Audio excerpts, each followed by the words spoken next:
ይግቡ። በ45000 ካሬ ሜትር ላይ ወደ ተንጣለለው የፊሶን ሪል ስቴት እንኳን ደህና መጣችሁ። ቤቶቻችን ተጠናቀዋል። ይምጡና ይረከቡ።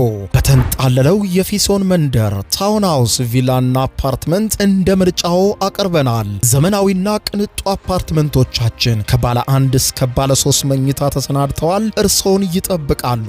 የከርሰ ምድር ውሃ፣ ለተለያዩ ፕሮግራሞች የሚሆን ሰፊ ቴራስ፣ 24 ሰዓት የማይቋረጥ ተጠባባቂ ጄኔሬተር፣ ሰፊና አስተማማኝ የመኪና ማቆሚያ፣ የደህንነት ካሜራ ጨምሮ ይሄ ቀረሽ የማይባል ዘመናዊና ቅንጡ አፓርትመንት። ምርጫው ቪላ ከሆነ ደግሞ የተሟላና በ340 ካሬ ሜትር ላይ ያረፈ በውስጡ 6 መኝታ ቤቶች፣ 7 መታጠቢያ ቤቶች፣ 2 ሳሎን፣ 1 ባህላዊና 1 ዘመናዊ ኩሽናዎችን በውስጡ ያቀፈ ቤትም አለን። ታውን ሃውስስ ቢሉ በፊሶን መንደር ምን ጠፍቶ 5 መኝታ ቤት፣ 6 መታጠቢያ ቤትን፣ 1 ባህላዊና 1 ዘመናዊ ኩሽና አካቶ በ190 ካሬ ላይ ያረፈ 2 መኪና ማቆም የሚያስችል ሰፊ ግቢ ያለው የፊሶን መንደር። ይምጡ፣ ዛሬውኑ የቤት ባለቤት ይሆኑ። በ0952 78 78 78 ወይም በ0952 79 79 79 ላይ ሃሎ ይበሉን። ፊሶን ሪል ስቴት የርሶ።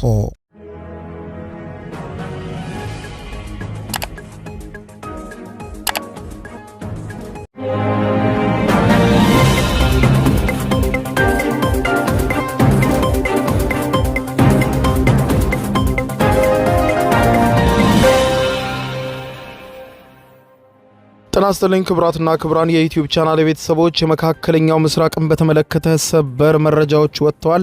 በርከት ያሉ ፈጣን ወቅታዊ ሰበር መረጃዎች ዩቲዩብ ላይ ሲጫኑ ቀድሞ ለእናንተ የማስታወቂያ መልእክት ወይም ኖቲፊኬሽን እንዲደርሷችሁ የዩቲዩብ ቻናሌን ሰብስክራይብ በማድረግ የደወል ምልክቷን መጫን አትዘንጉ። ወደ ሰበር መረጃዎቹ ስናቀና የአሜሪካው ፕሬዝዳንት ዶናልድ ጄ ትራምፕ የሆርሙዝ ወሽመጥን ማስከፈት የተሳናቸው ይመስላል። ለዚህም ለሰሜን አትላንቲክ የጦር ቃል ኪዳን ድርጅት ኔቶ በአስቸኳይ ጦርነቱን ተቀላቀለን ሲሉ አስቸኳይ ጥሪ ማቅረባቸው በርካቶችን አስገርሟል። በርካቶችም አስጨናቂው የጭንቅ ቀን መጥቷል እያሉ እየጻፉ ይገኛሉ። እስራኤል ዛሬ ረፋዱን በሰጠችው መግለጫ እንዳወጀችው ከሆነ በሊባኖስ ላይ ስታካሂድ የነበረውን የአየር ድብደባ በተጨማሪ በዛሬው ዕለት እስራኤል ወደ ሊባኖስ በእግረኛ ሰራዊት ወረራ መጀመሯ ይፋ ሆኗል። ይህንንም ተከትሎ እስራኤል ዛሬ በሰጠችው መግለጫ ጦርነቱ ፈጽሞ እንደማይቆም በሁሉም ግንባር ተጠናክሮ እንደሚቀጥል ገልጻለች። የአሜሪካው ፕሬዝዳንት ዶናልድ ጄ ትራምፕ ኢራኖች ለመደራደር እየጠየቁን ነው በማለት ቢናገሩም ኢራን ፈጽሞ አልጠየቁም፣ ጦርነቱን አጠናክሬ እቀጥላለሁ ብላለች። በተለያዩ ግንባሮች አሁንም ጥቃት እየተፈጸመ ነው። ኢራን በሰው አልባ በራሪ አውሮፕላኖችና በሚሳይሎች ከባድ ጥቃት በገልፍ ሀገራት ላይ እያደረሰች ቀጥላለች። ፕሬዝዳንት ትራምፕም ቻይናን በጥብቅ ያሳሰቡ ሲሆን ቻይና በአስቸኳይ እንድትደርስላቸውና የሆርሙዝ ሰርጥን በማስከፈቱ እንድትሳተፍ አለዚያ ግን ጉዟቸውን ወደ ቻይና እንደሚሰርዙ ትራምፕ አስጠንቅቀዋል። በሌላ በኩል ደግሞ ሀገራት የነዳጅ እጥረት እያጋጠሟቸው ነው። የተለያዩ ሀገራት እርምጃዎችን በመውሰድ ላይ ናቸው። ኢትዮጵያም በዛሬው ዕለት የነዳጅ ቁጠባ እንዲደረግ በጠቅላይ ሚኒስትር ዶክተር አብይ አህመድ በኩል ማሳሰቢያ ተነግሯል። የኢራኑ አዲሱ መሪ በነበረው ጥቃት መቁሰላቸውንና ወደ ሞስኮ ተወስደው በሞስኮም ሕክምና እየተደረገላቸው እንደሆነ ተሰምቷል። በሩሲያ ሞስኮ በሕክምና ላይ የሚገኙትን አያቶላ ሙጅታባ ካሚኒን በተመለከተም የተሰማ አዲስ መረጃ የማስደምጣችሁ ነው የሚሆነው። እስከ ፍጻሜ ቆዩ። ዝርዝሩን አድምጡ ግብዣዬ ነው። ወደ መረጃዎቹ አለፍኩ። አብረን እንከታተለው። በቅድሚያም የኢራን ጦርነት እየተባባሰ የጭንቅ ቀን የመጣ ይመስላል። የአሜሪካው ፕሬዝዳንት ዶናልድ ጄ ትራምፕ ኢራንን ደብድቤ የሆርሙዝ ሰርጥን አስከፍተዋለሁ ካሉ በኋላ ለቀናት ጦርነቱ መቀጠሉን ተከትሎ ትራምፕ ለኔቶ አስቸኳይ ጥሪ አቀረቡ። ከፋርስ ባህረ ሰላጤ ሀገራት የሚመጣውን ከፍተኛ መጠን ያለው ነዳጅ የሚተላለፍበትን ዋነኛ የዓለም ጉሮሮ የሆርሙዝ ወሽመጥን ለመጠበቅ ኔቶና ሌሎች ሀገራት እንዲተባበሩ አስቸኳይ ጥሪ ዶናልድ ጄ ትራምፕ አቅርበዋል። ግዙፍ መርከቦችን ከኢራን ጥቃት ለመጠበቅ ሀገራት ጥምረት ለመፍጠር የአሜሪካ መንግስት ከ7 ሀገራት ጋር እየተነጋገረ መሆኑን የጠቀሱት ፕሬዝዳንት ዶናልድ ጄ ትራምፕ ለተለያዩ ሀገራት ጥሪ አቅርበን ነበር፣ ዝምታ ምላሻቸው አድርገዋል። የሆርሙዝ ወሽመጥ እኮ ብቻችንን የምንጠቀምበት አይደለም፣ ሁሉም የሚጠቀሙበት ነው። ስለዚህ ኔቶን በአስቸኳይ ሊቀላቀለን ይገባል ሲሉ ትራምፕ ለሰሜን አትላንቲክ የጦር ቃል ኪዳን ድርጅት ኔቶ በአስቸኳይ ጦርነቱን እንዲቀላቀልና ወደ ሆርሙዝ በሆርሙዝ ሰርጥም ወታደሮች እንዲልክ አስቸኳይ ጥሪ አቅርበዋል። ይህ በዚህ እንዳለ አዲሱ የኢራን መሪ አያቶላ ሙጅታባ ካሚኒ በሩሲያ ዋና መዲና በሞስኮ በሕክምና ላይ መሆናቸው ተዘገበ። በቅርቡ በኢራን ላይ በተሰነዘረው ጥቃት የአባታቸውን ቦታ የተኩት አዲሱ የኢራን የበላይ መሪ ሙጅታባ ካሚኒ በደረሰባቸው ከፍተኛ ጉዳት ምክንያት ለቀዶ ጥገና ሕክምና ወደ ሞስኮ መጓዛቸው ተዘግቧል። የኩዌት አልጃሪዳ ጋዜጣ እንደዘገበው ከሆነ መሪው ጉዳት የደረሰባቸው የካቲት 28 ቀን አሜሪካና እስራኤል በቴሄራን ላይ በሰነዘሩት ከባድ የሚሳኤል ጥቃት ሲሆን በዚህ ጥቃትም የቀድሞው መሪ አያቶላ አሊ ካሚኒ መገደላቸው ይታወሳል። ፕሬዝደንት ፑቲን ለቀዶ ጥገናው አስፈላጊውን ድጋፍ በራሳቸው እንዳቀረቡና ንብረትነቱ የሩሲያ በሆነ ወታደራዊ አውሮፕላንም በሚስጥራዊ በረራ ወደ ሞስኮ መግባታቸው ተዘግቧል። ይህ ዘገባ የወጣው የአሜሪካው ፕሬዝደንት ዶናልድ ጄ ትራምፕ መሪው በሕይወት ስለመኖራቸው ጥርጣሬ ካሳደሩ ከአንድ ቀን በኋላ ነው። ትራምፕ ትናንትና ለሲኤንቢሲ ሲናገሩ እንዳሉት የአያቶላው በሕይወት ይኑር አይኑር እርግጠኛ አይደለሁም። በሕይወት ካለ ለምን ወጥቶ አይናገርም? እኔ ግን በሕይወት ያለ አይመስለኝም፣ ሞቷል ሲሉ ተናግረው ነበር። በሌላ በኩል የኢራን የውጭ ጉዳይ ሚኒስትር አባስ አራግቺ መሪው በተሟላ ጤንነት ላይ ናቸው በአሁኑ ሰዓት ሲሉ መረጃውን አስተባብለዋል። መሪው እስካሁን በአደባባይ አለመታየታቸው በበርካቶች ዘንድ የመነጋገሪያ የሆነ ቢሆንም ነገር ግን ዛሬ የወጣው መረጃ ሞስኮ መግባታቸውን ገልጿል። ሙጅታባ ካሚኒ በጽሑፍ ባስተላለፉት መልእክት የአባታቸውና የሌሎችንም መሪዎች ሞት እንዲሁም በእስራኤልና በአሜሪካ የሚገደሉ ኢራናውያን ደም እንደሚበቀሉና ጦርነቱን በድርድር የማቆም ምንም አይነት ፍላጎት እንደሌላቸው ውጊያው ተጠናክሮ እንደሚቀጥል መግለጻቸው አይዘነጋም። ይህ በዚህ እንዳለ ጦርነቱ ወደ ቀይ ባህር ሊመጣ ይመስላል። ኢራን ቀይ ባህር ላይ እየተንሳፈፈ የሚገኘውን የአሜሪካ ግዙፍ የጦር መርከብን ኢላማ እንደምታደርገው ገለጸች። የኢራን ጦር በቀይ ባህር አካባቢ የሚገኘውን የአሜሪካን ግዙፍ አውሮፕላን ተሸካሚ የጦር መርከብ ለሀገሩ ስጋት በመሆኑ ከዛሬ ጀምሮ ተገቢ የጥቃት ኢላማ እንደሆነ አስታውቆ ወደ ቀይ ባህር ተኩስ እንደሚጀምር ከዛሬ ምሽት ጀምሮ አስታውቋል። የኢራን እስላማዊ አብዮታዊ ዘብ አንድ አካል የሆነው ሀታን አልአንቢያም ባወጣው መግለጫ የአሜሪካ ጦር አውሮፕላን ተሸካሚ መርከብ የሆነውን ጄራርድ ፎርድ በቀይ ባህር መገኘቱ ለኢራን ከባድ ስጋት ስለሚሆን የመርከቡን የአቅርቦትና የአገልግሎት ማዕከላት በሙሉ የኢራን ጦር ኃይሎች ዋና ኢላማ አድርገውታል ብለዋል። ይህ 300 ሜትር ይረዝማል የተባለው ጄራርድ አር ፎርድ የተባለው የጦር ጀቶች ተሸካሚ የጦር መርከብ በዓለም ላይ ትልቁ የጦር መርከብ እንደሆነ ይነገርለታል። በመካከለኛው ምስራቅም የአሜሪካ ጦር ሰራዊት ማዕከላዊ እዝ ሴንትኮም ባለፈው ሐሙስ በዚህ የጦር መርከብ አንድ ክፍል ላይ እሳት ተነስቶ እንደነበር አስታውቋል። ነገር ግን እሳቱ በቁጥጥር ስር እንደዋለና በመርከቧ አጠቃላይ እንቅስቃሴ መስተጓጎል የሚያስከትል ጉዳት እንዳልደረሰበት ሙሉ በሙሉ ስራውን እያከናወነ መሆኑም ገልጿል። ማዕከላዊ እዙ ጨምሮም በመርከቡ ላይ የተነሳው እሳት ከጦርነት ጋር በተያያዘ አይደለም ሲል በወታደራዊ እንቅስቃሴ ውስጥ የተፈጠረ ተራ የእሳት አደጋ ነው ሲል ማስተባበሉ ይታወቃል። ይህ በዚህ እንዳለ እስራኤል ለውስን ዘመቻ ወታደሮቿን ወደ ሊባኖስ በእግረኛ ጦር አዝምታ ማስገባቷን አስታወቀች። የእስራኤል የመከላከያ ኃይል ወደ ሊባኖስ በእግረኛ ወታደር በመግባት ቁልፍ የሂዝቦላ ይዞታዎችን ኢላማ ያደረጉና አካባቢውን ለመቆጣጠር ዘመቻዎችን ማካሄድ መጀመሩን ከዛሬ ማለዳ ጀምሮ በወጣው መግለጫ አስታውቋል። ሰራዊቱ ወታደሮቹ ወደ ደቡባዊ የሊባኖስ አካባቢ ከመግባታቸው ቀደም ብሎ በበርካታ አካባቢዎች ኢላማዎች ላይ የአየር ድብደባና ጥቃት መፈጸምና ዘመቻውም የፊት መስመር የመከላከያ ይዞታን በማጠናከር ዓላማው በአካባቢው ያሉትን የሂዝቦላ ኃይሎችን ለማፈራረስ ነው ብሎታል። የእስራኤል ጦርን ጨምሮ ሊባኖስ ውስጥ በሂዝቦላ ላይ የሚካሄደውን ዘመቻ በቁርጠኝነት እንደሚቀጥልም አስታውቋል። በሌላ በኩል አሜሪካና እስራኤል በኢራን ላይ የከፈቱት ይህ ጦርነት መዘዙ ለመላው የዓለም ሀገራት የተረፈ ሲሆን ኢትዮጵያም የነዳጅ ቁጠባ ማስጠንቀቂያ መግለጫ አውጥታለች። ጠቅላይ ሚኒስትር ዶክተር አብይ አህመድ በመካከለኛው ምስራቅ የተቀሰቀሰው ጦርነት 16ኛ ቀኑን በያዘበት በዛሬው ዕለት ነዳጅን በቁጠባ መጠቀም እንደሚያስፈልግ አሳስበዋል። ጠቅላይ ሚኒስትሩ በይፋዊ የማህበራዊ ሚዲያ ገጻቸው ባስተላለፉት አጭር መልእክት ላይ ነዳጅን ገዝተው የሚጠቀሙ ሀገራት መቸገራቸውን ገልጸው በቁጠባና ለመሰረታዊ አገልግሎት ቅድሚያ በመስጠት መጠቀም አስፈላጊ ነው ብለዋል። ባሳለፍነው ሳምንት የገንዘብ ሚኒስትር የሆኑት አህመድ ሺዴ የተፈጠረው የነዳጅ አቅርቦት ሰንሰለት መስተጓጎል ምን ያክል ጊዜ እንደሚቆይ ስለማይታወቅ ህብረተሰቡና ተቋማት ነዳጅን በከፍተኛ ቁጠባ እንዲጠቀሙ እናሳስባለን ብለው ነበር። በጦርነቱ ምክንያትም የታየው የነዳጅ ዋጋ ጭማሪ አስፈሪ ሲሉ የገለጹት የገንዘብ ሚኒስትሩ መንግስት በቅርቡ ተጨማሪ የነዳጅ ቁጠባ እርምጃዎችን ይፋ ለማድረግ እንደተዘጋጀም ገልጸው ነበር። ጠቅላይ ሚኒስትር ዶክተር አብይ አህመድ በዛሬው ዕለት ከሰዓታት በፊት በማህበራዊ ሚዲያ ገጻቸው ላይ የነዳጅ አከፋፋዮችም ሆኑ ተጠቃሚዎች እንዲሁም ማደያዎች ለመሰረታዊ አገልግሎት ብቻ ቅድሚያ እንዲሰጡና በቁጠባ ብቻ እንዲጠቀሙ አሳስበዋል። የፋርስ ባህረ ሰላጤ ጦርነት ከተቀሰቀሰ ወዲህ የዓለም 20 በመቶ ነዳጅ የሚተላለፉበት ሆርሙዝ ወሽመጥ መዘጋቱ ይታወቃል።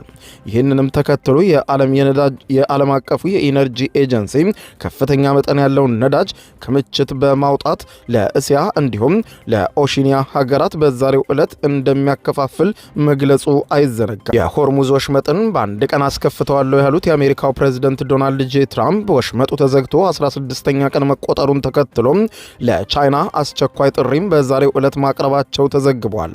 ትራምፕ ለቻይና ባቀረቡት ጥሪ ወሽመጡን በማስከፈት ረገድ ልትረዳን የምትችለው ዋነኛ ሀገር ቻይና ናት ያሉት ትራምፕ ቻይና የሆርሙዝ ወሽመጥን በፍጥነት ለማስከፈት የማትረዳንና ከጎናችን የማትቆም ከሆነ ወደ ቻይና የማደርገውን ጉዞ እሰርዛለሁ ብለዋል።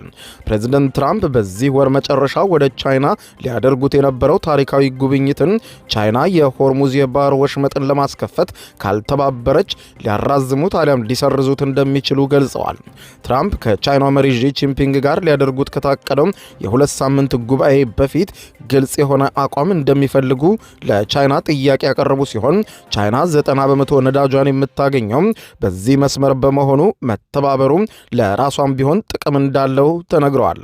ይሁን እንጂ የኢኮኖሚ መረጃዎች እንደሚያሳዩት ቻይና ለ3 እና 4 ወራት የሚበቃ 1.2 ቢሊዮን በርሜል የነዳጅ ክምችት ስላላት የትራምፕ ማስፈራሪያ በቻይና ላይ ተጽዕኖ ላይ ፈጠረ እንደሚችል ይነገራል።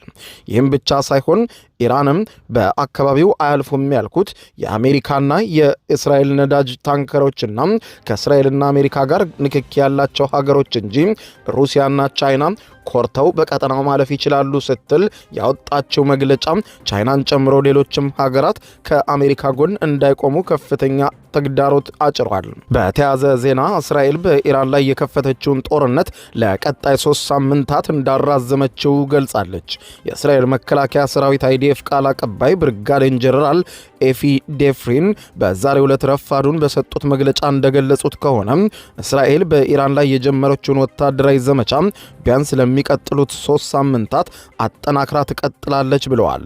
ወደፊት የምንመታቸው በሺዎች የሚቆጠሩ ኢላማዎች ገና ቀርተውናል ያሉት ቃል አቀባዩ ጥቃቱ እስከ አይሁዳውያን የፋሲካ በዓል ድረስ ተጠናክሮ እንዲቀጥል ከአሜሪካ ጋር ቅንጅት መደረጉንና ከዚያም በላይ ደግሞ ለሚልቁ ጥልቀት ያላቸው እቅዶችም ዝግጁ ሆነናል ብለዋል።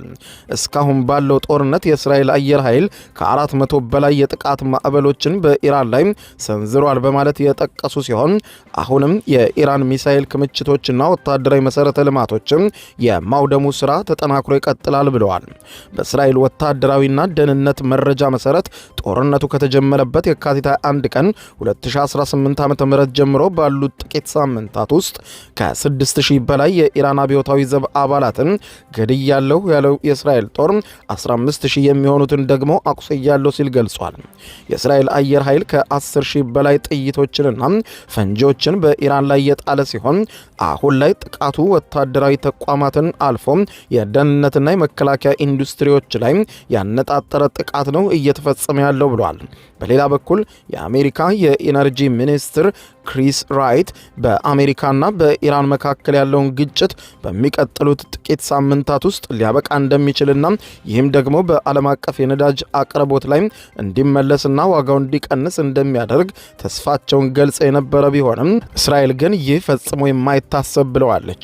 በኢራን ላይ ይሄ ነው የተባለ ጉዳት ሳናደርስና ኢራን መልሳ የማታገግምበት ደረጃ ደረጃ ላይ ሳናደርሳት የሚቆም ምንም አይነት የጥቃት ማዕበል የለም ሲሉ ነው ያሳሰቡት። በተያያዘ ዜና የአሜሪካው ፕሬዝዳንት ዶናልድ ጄ ትራምፕ ኢራን ለድርድር ትፈልገናለች እየጠየቀችን ነው ግን እኔ አልፈልግም በማለት ቢናገሩም ኢራን ደግሞ ዛሬ ማለዳ በሰጠችው መግለጫ እኔ ፈጽሞ ለድርድር አልጠየቅምም ስትል አስታውቃለች። የአሜሪካና የኢራን ባለስልጣናት እየተካሄደ ያለውን ጦርነት ለማስቆም በሁለቱም ወገኖች መካከል ሊደረግ ስለሚችለው ድርድር የሚቃረን አስተያየት እየሰጡ ይገኛሉ። የአሜሪካው ፕሬዝዳንት ዶናልድ ጄ ትራምፕ ኢራን ከአሜሪካ ጋር መደራደር አጥብቃ እንደምትፈልግና ዝግጁ መሆኗን በድጋሚ የተናገሩ ሲሆን ዲፕሎማሲያዊ ንግግርን በተመለከተ እየተነጋገረን ቢሆንም እነርሱ ግን ዝግጁ የሆኑ አይመስለኝም፣ ነገር ግን ወደዚያው እየቀረቡ ይመስላል ሲሉ ነው ሁኔታውን የገለጹት። የኢራኑ ውጭ ጉዳይ ሚኒስትርና ዋነኛ ተደራዳሪ አባስ አራግቺ ግን የትራምፕን ንግግር ተቃርረዋል። ሚኒስትሩ ሀገራቸው የተኩስ አቁም እንዲደረግም ፈጽሞ አልጠየቀችም፣ ከአሜሪካ ጋር ለመደራደር እንኳን ፈጽሞ ጥያቄ አላቀረብንም፣ ምንም የተካሄደ ድርድር የለም በማለት በአሜሪካ የቢቢሲ አጋር ለሆነው ሲቢኤስ ኒውስ መናገራቸውን ቢቢሲ ዘግቧል። እየተካሄደ ባለው ጦርነት የኢራን ላይ ድል መቀዳጀታቸውን ለማወጅ እየተዘጋጁ እንደሆነ የተጠየቁት የፕሬዝዳንት ትራምፕ ያንን እንደማያደርጉ ነገር ግን እስካሁን ባለው ሁኔታ አሜሪካ በኢራን ላይ ከባድ ውድመት ማድረሷንና አሁን ብንተዋቸው እንኳን መልሰው ለመገንባት የወደመባቸውን 10 ዓመታቶች ይፈጅባቸዋል ሲሉ ነው ትራምፕ የተናገሩት። ትራምፕ ጦርነቱን አሸንፈናል ያሉት በተቀሰቀሰ ማግስት ነበር። አሁን ላይ ሲጠየቁ ደግሞ አሁን ድል አድርገናል ማለት አልችልም የሚል ቃል ተናግረዋል። ትራምፕ ከጋዜጠኞች ለቀረቡላቸው ባለፈው ሳምንት የቴህራን ውስጥ አዲሱን ጠቅላይ መሪ በመደገፍ በሺዎች የሚቆጠሩ ሰዎች አደባባይ መውጣታቸውን እንዲሁም ኢራን በአሜሪካ የጦር መርከብ አብርሃም ሊንከን ላይ ፈጸመችው ስለተባለው የአጥፍቶ ጠፊ ሰው አልባ በራሪ አውሮፕላን ድሮን ጥቃት ተጠይቀው ሁሉም በሰው ሰራሽ አስተውሎት ኤአይ የተፈበረኩ ምስሎች ናቸው እንጂ በእኛ ላይ የተሰነዘረ ይሄ ነው የሚባል የኢራን ጥቃት የለም ሲሉ አቃለውታል። በተያያዘ ዜና የእስራኤሉ ጠቅላይ ሚኒስትር ቤንያሚን ኔታንያሁ ሞተዋል አሊያም ጥቃት ደርሶባቸዋል እየተባለ ከተነገረ ከቀናት በኋላ ለመጀመሪያ ጊዜ ቡና ሲገዙ ታዩ። የእስራኤሉ ጠቅላይ ሚኒስትር ቤንያሚን ኔታንያሁ ሞቱ ተብሎ በማህበራዊ ሚዲያ የተናፈሰውን ወሬ በተመለከተ ቡና ቤት ውስጥ ሆነው ቡና እየገዙ በሚያሳይ ቪዲዮ ውድቅ አድርገውታል። ኔታንያሁ በቪዲዮ ላይ በራሳቸው ሞት ላይ እየቀለዱ የተናገሩ ሲሆን ስለ ሀገር ጉዳይ ከማውራቴ በፊት ቡና ያስፈልገኛል፣ ቡና ልገዛን የመጣሁት በማለት የተናገሩት የእስራኤሉ ጠቅላይ ሚኒስትር ቤንያሚን ኔታንያሁ በዚህም ጠቅላይ ሚኒስትሩ በቪዲዮ ላይ ወታደራዊ ኦፕሬሽኖች ተጠናክረው መቀጠላቸውን የገለጹ ሲሆን ከኢራንና ከሊባኖስ ጋር የተያያዙ እየተካሄዱ ያሉ ዘመቻዎችንም ገልጸዋል። ዝርዝር መረጃ ስለ ሁኔታው ልሰጣችሁ አልችልም። ህዝቡ በማህበራዊ ሚዲያ የሚናፈሱ ያልተረጋገጡ ወሬዎች ግን እንዳይደናገጥ፣ ጦርነቱ የመቋረጥ ነገር የለውም፣ ወደፊት ተጠናክሮ ይቀጥላል ሲሉ ነው የተናገሩት። ክቡራን አድማጮች ለሰዓቱ ብታደምጧቸው መልካም ናቸው ያልኳቸው አጫጭር መረጃዎች እነኚህ ናቸው። ከሰዓታት በኋላ በምሽቱ የዜና ዘገባ ተመልሰን እስከምንገናኝ በያለንበት የዓለም ዳር ቸር እንቆይ። የዩቲዩብ የስኬት ሚስጥሮችን በዝርዝር የያዘው የአቤል ብርሃኑ የወይኗ ልጅ መጽሐፍ ሁለተኛ እትም በገበያ ላይ። ዩቲዩብ ለመጀመር በአጭር ጊዜ ስኬትን ለመቀዳጀት አስበዋል? ዩቲዩብ ብጀምር ስንት ብር አገኘሁም ብሎ አስበዋል? እንግዲያውስ በዩቲዩብ 2 የወርቅ 3 የብር ሽልማቶችን ያገኘው የአቤል ብርሃኑ የወይኗ ልጅ የዩቲዩብ ሚስጥሮች መጽሐፍ በዝርዝር ሁሉንም ያብራራሉታል። ዛሬውኑ ገዝተው ህልሞን እውን የሚያደርጉበትን የዩቲዩብ የስኬት መንገድ ይጀምሩ። በሀገር ቤት አከፋፋይ አዲስ አበባ ሜክሲኮ ኮሜርስ መጽሐፍት መደብር። በውጭ ሀገራት ለምትገኙ ከአማዞን ላይ ብታዙ በቀናት ውስጥ ደጁ ይደርሳል። የአማዞን ሊንኩን እዚህ ቪዲዮ ኮሜንት ላይ ያገኙታል። የዩቲዩብ ሚስጥሮች ዘመኑ ጋር ተፈላጊ መጽሐፍ።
ይግቡ።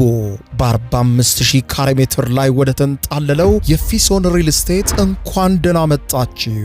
ቤቶቻችን ተጠናቀዋል። ይምጡና ይረከቡ። በተንጣለለው የፊሶን መንደር ታውን ሃውስ፣ ቪላና አፓርትመንት እንደ ምርጫው አቀርበናል። ዘመናዊና ቅንጡ አፓርትመንቶቻችን ከባለ 1 እስከ ባለ 3 መኝታ ተሰናድተዋል። እርሶን ይጠብቃሉ።